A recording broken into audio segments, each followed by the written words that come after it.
విశాఖలో పిడుగుపడింది. పెట్రోలియం ట్యాంక్పై పిడుగుపడింది. దీంతో హెచ్పీసీఎల్లో అగ్ని ప్రమాదం జరిగింది. పీఓఎల్ పెట్రోకెమికల్స్ కోసం భారీ మొత్తంలో ఆయిల్ నిల్వ ఉంచారు. అగ్నిమాపక సిబ్బంది మంటలను అదుపు చేస్తున్నారు.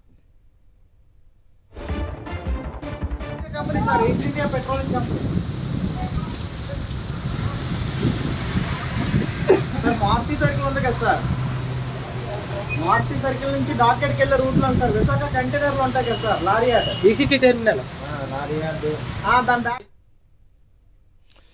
విశాఖలో పిడుగు పడింది. అది పెట్రోలియం ట్యాంక్ పై పడింది. దీంతో హెచ్పీసీఎల్లో అగ్ని ప్రమాదం.